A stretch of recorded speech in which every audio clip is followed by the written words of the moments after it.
when Esav and Yaakov were born, it says, "Vayitze Rishon Admoni Kula Kader Seor." The first one came out red, covered with a coat of hair. Vikru Shmo Esav.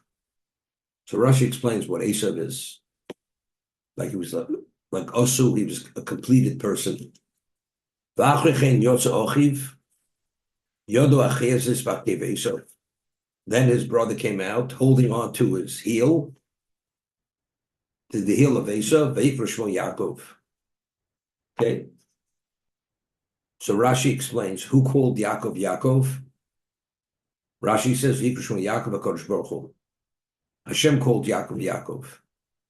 Now, the Gemara tells us that, we discussed this many times, that the name of a person identifies the destiny of that person, what that person is.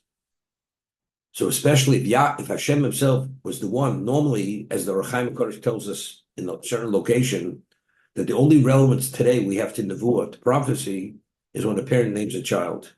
The name of the child sets the destiny or identifies the destiny of that person. So since each person has a purpose, a destiny, therefore Hashem puts the name of that child in the mind of the parents to call that child that name. It's based on a pasuk which the Gemara Bracha cites. Here, it was not put into Yitzchak's mind, but Yaakov was so special that Hashem himself designated Yaakov to be Yaakov. Yikra Shmo Yaakov HaKadosh Baruch Hu. Okay? We'll see in a moment. So over here, there's a Baal HaTurim. Explain. The pasuk says, "Vayikra Shmo Esav." So if you have a chumash with the Baal HaTurim, so firstly it says Esav b'gematria Shalom. The numerical value of Esav is Shalom, peace. So he says Shel Molei Shmo Shu Shalom Hoyemachriv Ha'olam.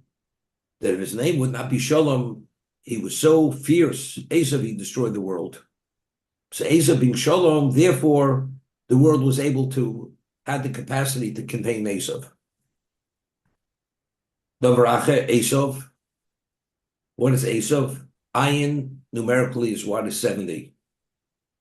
Esav Osu Ayin. Osu Ayin Shinvov. What does that mean? Kloma Shov Ze Hishlim. He completed the Shov. Shov means worthless, meaningless. Meaning, as we'll see in a moment, Ulayin Umos Shabarasi Bolobi. Shabo Vihishlim, Layin Umish, the 70 nations in the world. Esav completed number 70. He completed number 70. V'achrichen Yotza Ochiv. What after Achrichen, numerical value, Chen, Chof is 20, Nun is 50. After the 70, meaning after Esav came out and he completed the 70, Yotza Ochiv, Sha'ayin Umas Hein, Chutz Mi Yaakov. Right, the Jewish people of the 71st nation. Esav completed the 70. Yaakov, Achrichen, after the Chof Nun, after the 70, Yaakov came about. So that's closest to the 71st nation. Okay? V'yodo Ochezes. What's Yodo? The gematria Yud Kei Vav Kei. V'yodo is Yud Kei Vav Kei. That's the ultimate name of Hashem, which indicates God is infinite. V'yodo Ochezes. What does that indicate? The Shomer HaKosov Oye B'Yomahu Yosef Hashem Shenis Yodo. Again, Hashem will bring Yodo, which is alluding to Yud Kei Vav Kei. And that ultimately is going to be the downfall of Esav. That's this pasuk. Esav indicates he completed the 70 nations. Yaakov was Achrichen. After the 70, Yaakov comes, V'yodo Yud Kei Vav Kei. So Yaakov represents Yud Kei Vav Kei, which is the 71, because as we always discuss, 7 is nature, is the natural order. What goes beyond the 7 is supernatural. That's 71, with the 71st nation.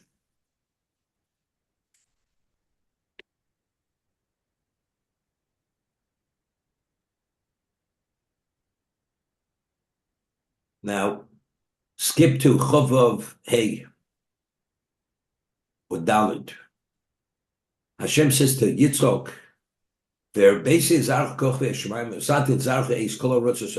will increase your progeny like the stars of the heaven, and your progeny will be given all these lands. Why? Akev.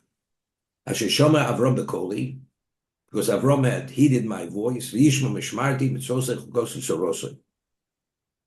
kept the Torah in entirety, every level, including even rabbinic fences. Therefore, he merited that all that should be his. Okay, so take a look at the Baal HaTurim here. Akev, Asheshama. Yeshu Posuk Yud Tevos. The 10 words in this Posuk. What do these 10 words signify? Keneged Yud Dibros. It corresponds to the Aseret Dibros. Sheyesh Hem Ayin Kul Beis Tevos. In the Aseret Dibros, there's 172 words. Okay, so because Avram was Akev, as we'll see in a moment, at what age did Avram recognize God? He says, how many years did Avram observe the Torah in entirety? Akev, 172 years of his life. As a result of, we know Avram lived 175 years. That means at the age of 3, Avram recognized his maker, Akev. So Akev is what, in this post, the 10 words, correspond to the Aseret Dibros. In the Aseret Dibros, there are 172 words, which correspond to the Akev, which is the lifetime of Avraham Avinu. And he was tested with 10 challenges, 10 tests. And because he was able to withstand the 10 tests, he actually met the objective of the world that was created with 10 utterances to Hashem. Eikov Shonim, Shoma Bekoli. 172 years he heeded my voice. The Ben Gimel Shonim Hike Boro, Ushnosav Kufayne. He recognized his maker at the age of 3, and he lived 175 years. This is the Baal HaTurim. Okay? Now, we had mentioned the Medrash. The Medrash cites the Pasuk of Mishlei, Ateres Avosa B'nei Bonim. Ateres Avos B'nei Bonim. The crown of grandparents are the grandchildren. It's Pasuk of Mishlei. What does this mean? So the Medrash explains that when Avram was thrown into the kiln, Hashem came to save him from the kiln. And the Malach immediately come to Hashem and say, what are you saving for? How many Rishon are going to be his descendants? So what's the point of saving him from the kiln? Let him perish in the kiln, and he has a share in the world to come. So Hashem says, because the reason why he's being saved from the kiln is because he's going to have a grandson by the name of Yaakov. And since Yaakov has to be born, therefore he can't perish in the kiln. Meaning Yaakov will be the counterbalance against all the Rishon of the world. And it cites the pasuk in Yeshaya, that Yeshaya says that Beis Yaakov Podes Avram, the house of Yaakov redeemed Avram. It's only the merit, since there had to be a Yaakov, therefore Avram was redeemed from the kiln. That's the Midrash. Okay? So why was Avram redeemed from the kiln? Because there had to be a Yaakov. And why did it have to be a Yaakov? And Yaakov was what? Was named Yaakov because when he came out, he was holding on to the heel of what? Of his brother. And what does that mean? Achri Chen, V'yodo Yudke Vovke, and Achri Chen, after this, he's the 71st nation. He represents the Yudke Vovke, which is 71, which is 8. But why did Avram merit to have a grandchild who's called Yaakov, who's Okev? because he's Akev Shama B'Kolim. Because there was Akev, therefore there was a Yaakov. If there wouldn't, that's why he merited there to be the one to receive, to be eligible for the Torah, which is Aseres Dibros, which is Kuf Ayin Beis Tevos, which is 172 words.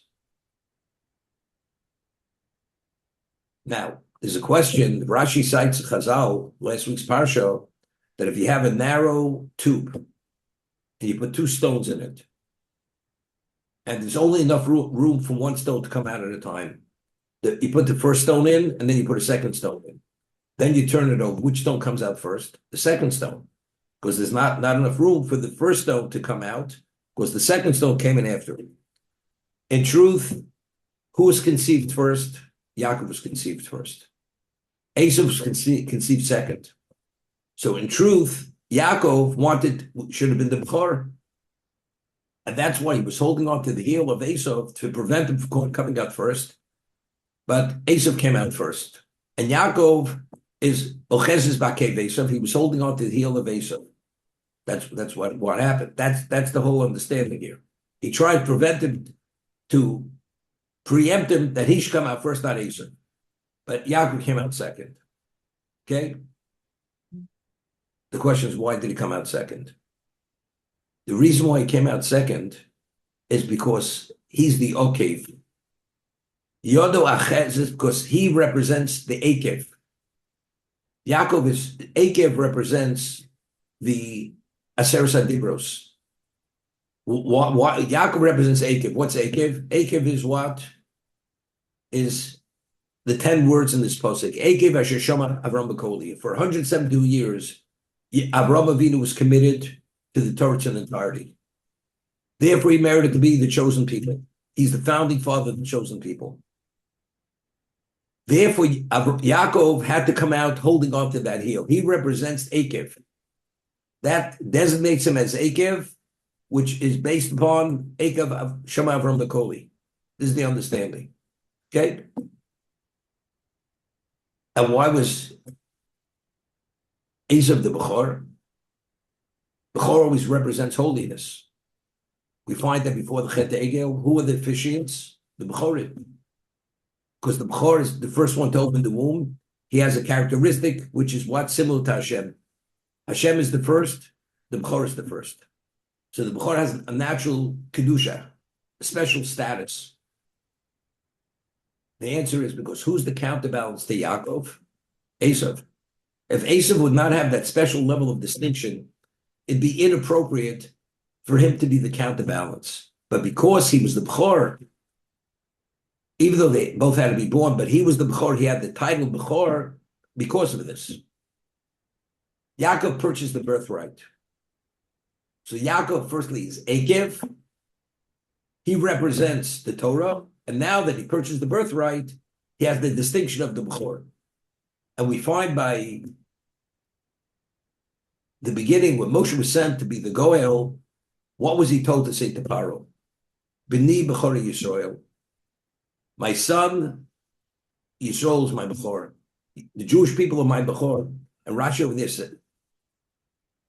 explains, based on the Medrash, the first time God went public, then after the Malach who Yaakov wrestled with, called him Yisrael, and over there it says he admitted that the sale of the birthright was a legitimate sale. That was the Malach. But at Mitzrayim, Hashem went public saying it's B'ni Bechor Yisrael. He designated us as Bechor, so we're Akev and we're Bechor. So we go to Sinai as Akev, as Yaakov, as the Bechor. So we have both of those elements. Okay, now, I asked the question, which is an obvious question. This week's parsha, we read about how Yaakov ascended to Yisrael. Yaakov is what? Is the physicality of Jewish people. Yisrael is Kisarisa Melkim Adam Batucho. You lorded over man and God, and you succeeded. What's man and God? Esav and Lovan, and the Malach. That is the spiritual identity of Klal Yisrael. We're called Bnei Yisrael. We're not called Bnei Yaakov. Called Bnei Yisrael. So obvious question is, whenever HaKadosh Baruch Hu comes and identifies himself, he says, I'm Elokei Avraham, I'm Elokei Yitzchak, I'm Elokei Yaakov. Why does Hashem identify himself as, I am Elokei Yisrael? Why Elokei Yaakov? That's an obvious question. So what I used to say was because Yaakov did not start off as Yisrael. He started off as Yaakov. He ascended to Israel. But according to what we're saying is this now, we find at the test of Lech Lecha, Hashem says, if you follow my instruction and you succeed, Agad Avorecho, Agad Boshmecho, then it includes Vayei Brocha. So Rashi of this cites one interpretation. One is Avorecho, that in the Shmon Esrei, we're going to say Elokei Avraham. And then we're going to say Elokei Yitzchak. And we'll say Elokei Yaakov. Well, we conclude the first bracha. How do we conclude it? Do we conclude the bracha Mogen Avram Yitzchak Yaakov, or do we conclude it Mogen Avram? The Yei bracha, when we conclude the bracha, it's going to be Elokei Avram, Mogen Avram. It's not the other olos.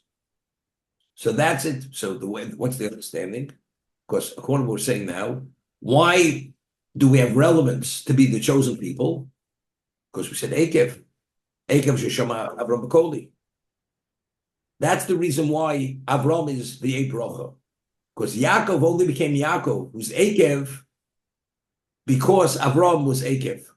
Because at the age of, for 172 years, he lived this life. That's why it's V'yei bracha. The only reason why Yitzchak and Yaakov had relevance to their dimension of spirituality was only because of what? Because Ekev Shesham Avram B'Koli. And that's why Avram was taken out of the kill, because he merited to have a Yaakov because he was Ekev. Okay? Now, V'yei bracha. When Hashem presents himself, I am Elokei Yaakov. Let's even say I am Elokei Yisrael. But why is he Elokei Yisrael? Because of Yaakov. Because of Ekev. Always the last word. Klal Yisrael has to identify with Avram Avinu. As we conclude Mogen Avram, the Yei bracha, Klal Yisrael identifies with who? Elokei Yaakov. Because Yaakov is the name which alludes to why Yaakov became Yaakov. Why did we become the chosen people? Why was Yaakov Ishtam Yoshib B'Holim? Why did he personify Torah? Yaakov. Why was he the Bechir Shabovus? Why was he the chosen of all the patriarchs? Because Avram was Ekev. So the reason why Hashem identifies himself as Elokei Yaakov, because that's the essence of Klal Yisrael. We only became Yaakov because Ekev Shesham Avram B'Koli, which alludes to the Aseret Dibros, which is the 10 words in this pasuk, and the Aseret Dibros, which has 172 words in the Aseret Dibros. Now, we find by Kabbalah Torah, Hashem spoke to the Bnei Yisrael, and he spoke to the Beis Yaakov. Who's the Bnei Yisrael? Bnei Yisrael are the men. The Beis Yaakov are the women.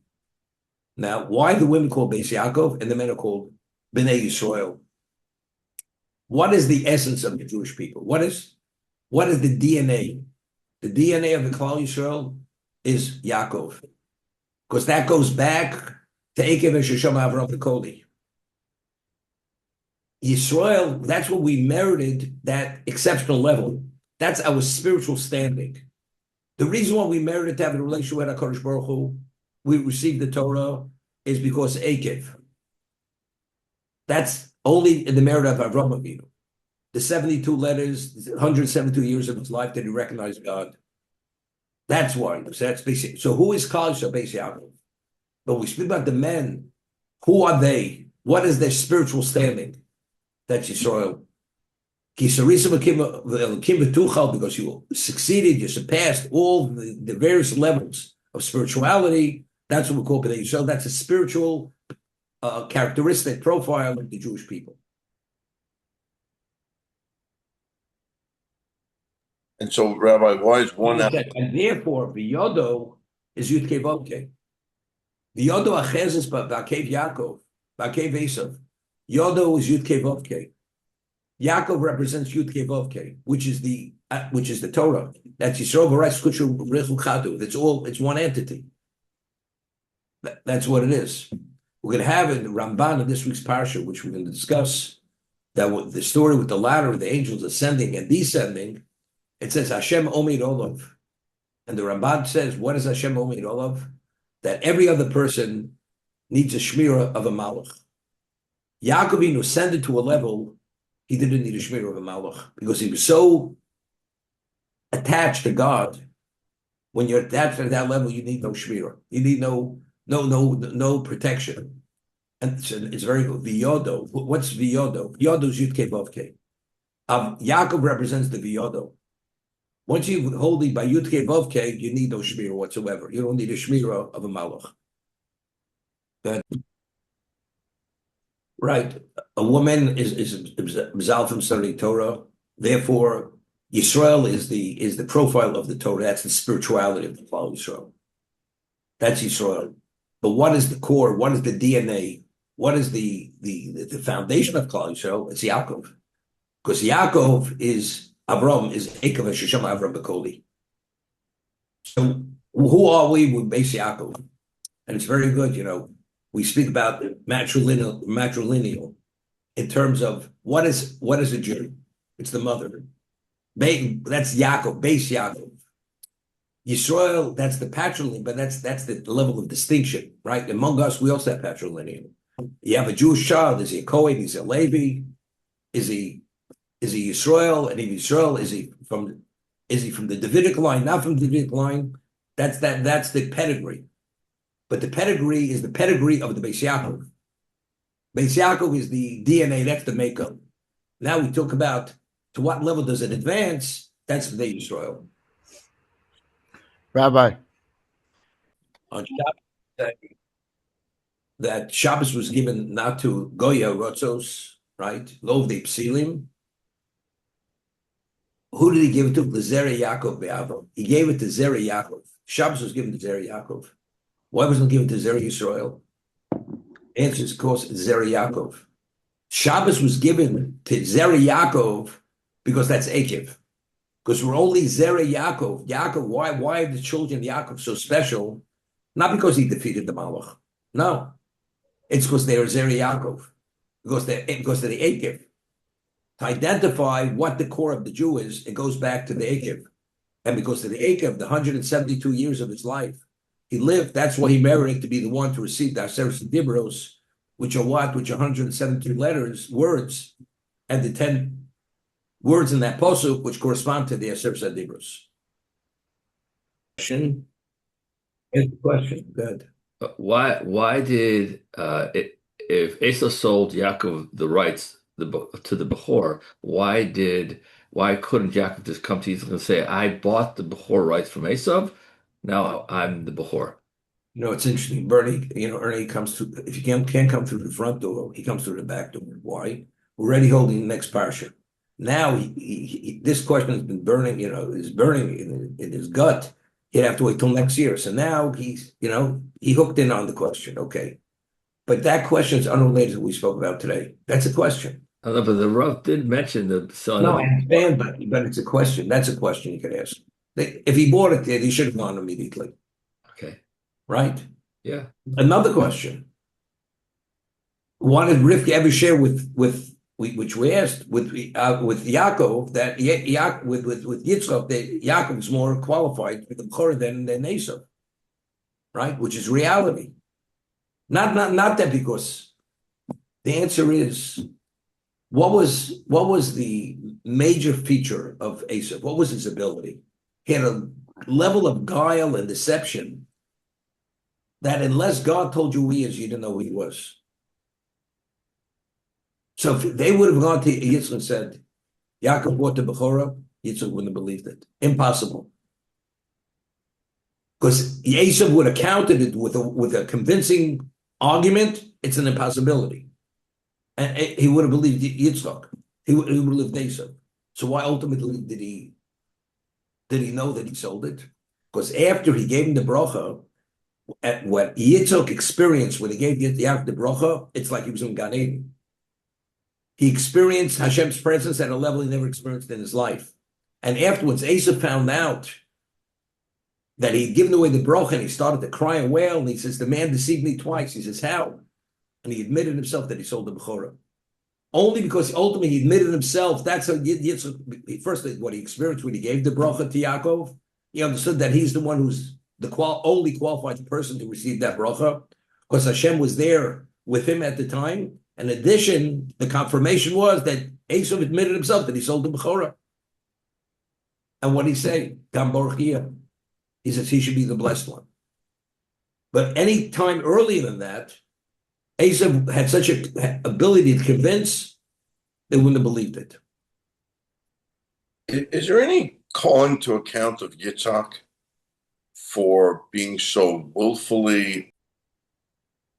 Tells us that one of the reasons why Yitzhak was blind, literally blind, was that Esav should come and take the bracha, because that's what Hashem wanted. That Yaakov should take the bracha, because if he would have been able to see, he would have seen this Yaakov, even with the hides on his chest, on his arms. And since Yaakov had to take the brachas, this is the way God orchestrated the setting for Yaakov to take. So therefore, Yitzchak had to be blind. And until then, as we said, he had such a level of guile, Esav, unless you knew, you didn't know. But he is faulted to a degree. He's faulted. Firstly, he did give him a bracha. He gave him a bracha. And all the problems we have is because that second bracha that he gave Esav, he gave him a bracha. Secondly, Hashem says, he loved my enemy. Even though there's no way to know whether he's my enemy, but factually, he was connected to my enemy. He's referred to as the one who hates me and I hate him. That's Edom. Because of that, it was considered not that he's faulted for it, that he's my enemy, because he didn't know. But first, he gave him the bracha. He succumbed to the wailing of his son. That's wailing found a sore spot in Yitzchak's heart, and he actually released the bracha. That was a problem, and that's attributed to Yitzchak. Torah man, as the Torah saw keva, the Torah has to be keva. Why does there have to be keva? Primary, because there are 172 words in what? In the Aseret Dibros. That's why it's keva. If you want to be connected to Torah in its totality, it's keva. That's what he adds over there in Parshas Ekev. Okay. And then lastly, when the Rav was quoted,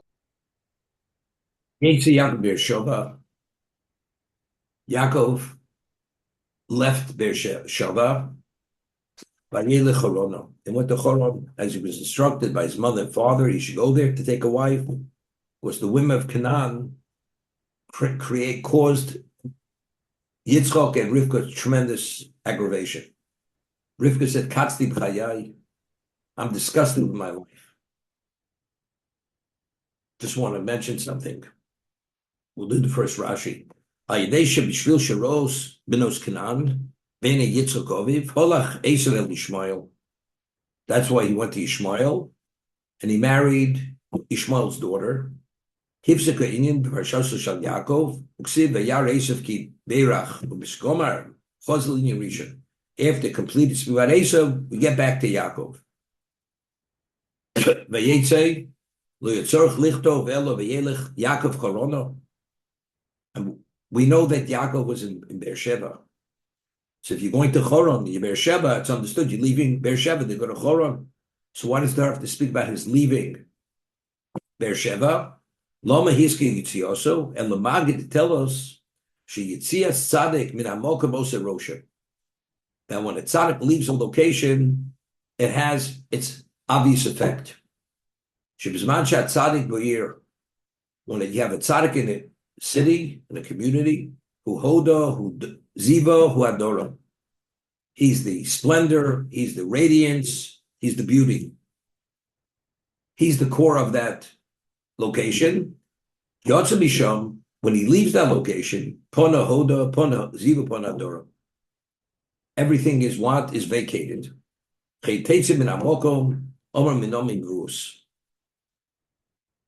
Now, she left the location. She left Arvis Moab to go back to Teretz Yisrael after the famine was over by Rusa Nomi. Now you realize the difference is when Yaakov left Beersheba, his mother and father were alive. His father was the Ovos. He was the Merkava of the Shechina.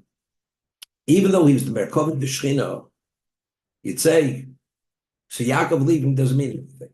The Torah tells us no. That even though Yitzchak and Rivka were there, Yaakov's leaving, it was a different Beersheba. It was no longer the same Beersheba. When Nomi and Rus left Aras Moab, there was nothing holy about that location. Nothing. They were the only representation of Kedusha there. So it's obvious, of course, when they left, it's no longer the same community.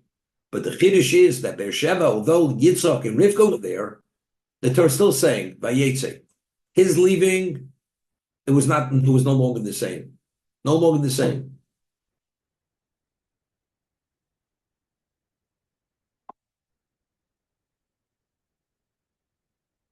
Take a look in last week's parsha. It says Yitzchak can instruct him to go to the home of his mother's brother to take wives from there. So if you take a look last week's parsha, Chav Zayin Memvov. Take a look. Vatoma Rivka el Yitzchak. Rivka said to Yitzchak, she didn't share with him the real reason why she told Yaakov to flee.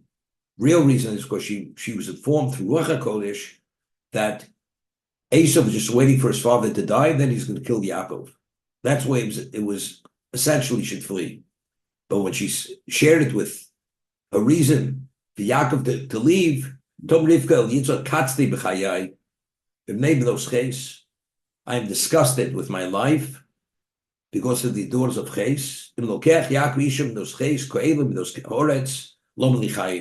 If Yaakov should marry one of these women, my life has no value any longer. So Rashi explains,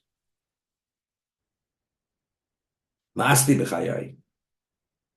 disgusted with my life. Now, if you take a look at the word katzti in the pasuk, the kuf is written with a small kuf. What is the significance of a small kuf? So if you take a look in the Baal HaTurim, kuf ketano. You see the Baal HaTurim. Kuf ketano, it's a small kuf. Sherosa sheosa la'achar v'abayis shegov kuf amo. Because she had foreseen through a Ruach HaKodesh, Rivka, that Esav will destroy the Beis HaMikdash, which the height was 100 amo. That means the kuf is going to be minimized. Through Edom, he's going to destroy the Beis HaMikdash. That's what the katzti is. The kuf shel udror kanlo gedola. The kuf of dror kanlo, which means Hashem will rebuild that nest. The kuf is large. What is that?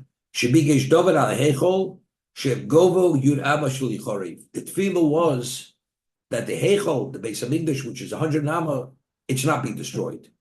His tefillah was that Esav should not succeed to destroy it. In fact, it was destroyed. So what Rivka had foreseen was the kuf being minimized, which is the destruction. David, when he was in Spalil, the kuf is large, that nest, the location of the Shechina, should be magnified. The kuf should remain intact. Right? You have this adds to our discussion of the kuf, what the kuf represents. Many we spoke. The Mea Brochos, right? Because we said that after the Chet of Adam eating of the Eitz Hadas, he was minimized to what was his height? He was 100 amos. Meaning the effect of the Ra, of the evil of the Eitz Hadas, compromised Adam to 100. So therefore, as a result of that, the Beis HaMikdash, which is the location of Kapora, which counters the sin, to correct it, to reinstate us, what are we contending with? We're contending with the effect of the Eitz Hadas. What was the ultimate effect of Eitz Hadas? It minimized the human being to 100. So therefore, the Beis HaMikdash is 100, because that's the location which we deal with the effect of the 100, which is the minimization which came through Eitz Hadas. So therefore, again, this is alluding, Katzli b'chayai, because Edom, ultimately, if he marries from there, there's no future. Because he represents the destruction of Kedusha, the destruction of the Beis HaMikdash, which is the Gova Hechel. Just to mention, I think it's in this week's measures, I looked this week again, Yaakov is an acronym. We say, who named Yaakov? HaKadosh Baruch Hu. The name identifies the destiny of the person. Yaakov is Akev, but there's a Yud. What's the Yud? So the Medrash says, Yud is Aseres HaDibros. Ayin is Shivim Zekanim. Kuf is Gofa Hechol, the height of the Hechol. Beis is Shnei Luchas Abris. So the Yud is 10, the 10 Aseres HaDibros. Ayin is the 70 elders. The Kuf is the height of the Hechol, the Beis HaMikdash. And the Beis are the 2 tablets. That is what Yaakov represents. So we see that Yaakov, it's very good what we're saying now. Chatzli b'chayai. The Kuf of Yaakov ultimately has to be magnified, has to be secure. The Kuf of Yaakov, which is the core of Klal Yisrael, he's the most special of the Avos, because he's an outgrowth of the Akev. His part of his name is Kuf, because he represents that location which counters whatever Esav is all about. He came upon the place and he slept there, because the sun set. So of course it's obvious. I mean, it's nighttime. You don't travel at night. So you go to sleep. You went to sleep. You went to lie down. So what starts to say Kivu Hashemesh? We'll see Rashi. He took from the stones of the location, the Yosim Rashosef, and he put them around his head. Vayishka b'mokom hahu, and he slept. He lied in that location. Well, it's evidently a person sleeps. He lie down, but it says no. He only lied down in that location. So we'll see. At the end of the last week's parsha, Rashi cites the Gemara Megillah, makes a calculation that Yaakov, when he left Beersheba, he didn't go directly to Chorah. He went to study Torah in the Yeshiva Shel Shem Ve'ever, and only after studying Torah for 14 years, then he continued on his journey to Chorah. His mother originally had said, when you go about Yom HaChodim, you go for a short stay.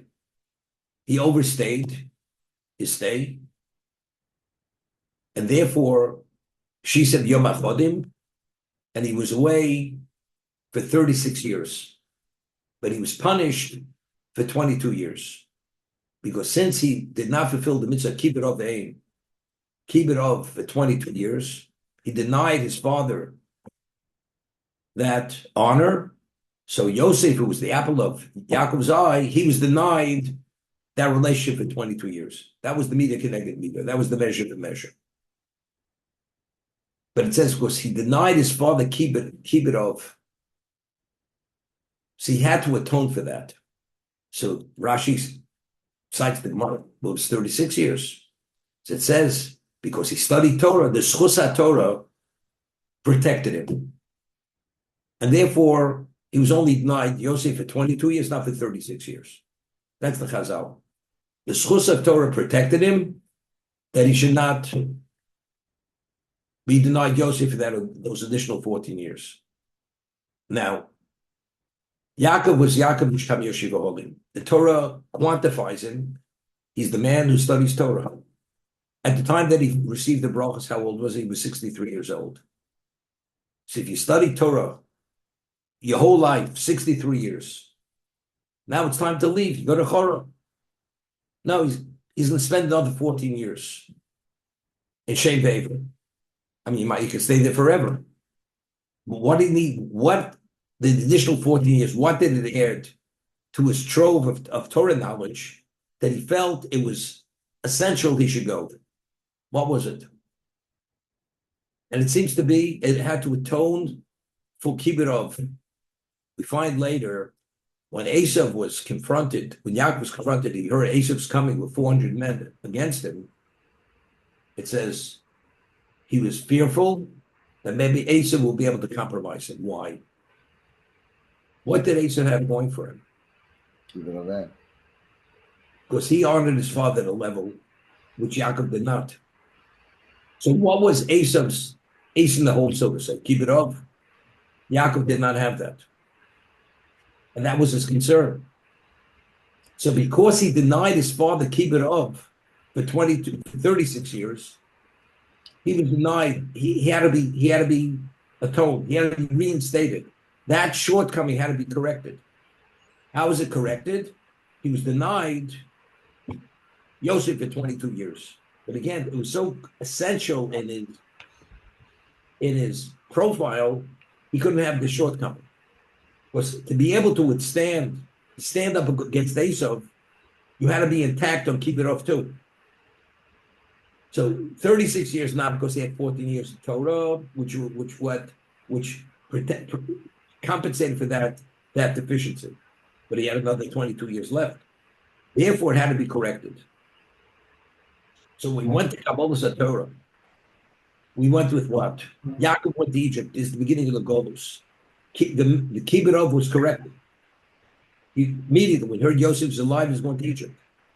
Now that he understands that he's intact, now could be Yaakov, full-fledged Yaakov, to deal with all the issues of Egypt.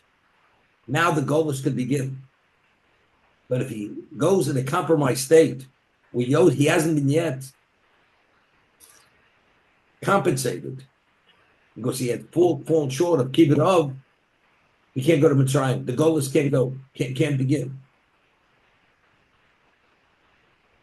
Rabbi, you said in the past that Rashi says, well, Foga b'Yericho, Rabbi Sein Pirshu Loshen Tefilo, while Tivka bi, V'lamanu shetikin Tfilas Arvis. But at this point, he legislated Arvis. V'shina kos lo kos v'yispalel, l'lamdo shkops lo oretz. Because Moshe Pushberg, okay, passed, it came back. But again, at this location, Tikkun Arvis. Now, Yaakov is the Av that represents, the day begins with the night, correct? Yet we say Avram Tikkun Shachris, Yitzhak Tikkun Mincha, Yaakov Arvis. I mean, it should be Avram was Arvis, Yitzhak was Mincha, and Yaakov, Yitzhak was Shachris, and Yaakov is Mincha. Why is Yaakov Arvis? What does night represent? Night represents Golus. And night, everything is distorted. We had them, Sisla Sharmi writes, it says, Vayerev Vayivoker. Vayerev is Olam Hazeh. Boker is what? Is Olam Haba. It's time to stop. We're ready to stop. We overstayed our time.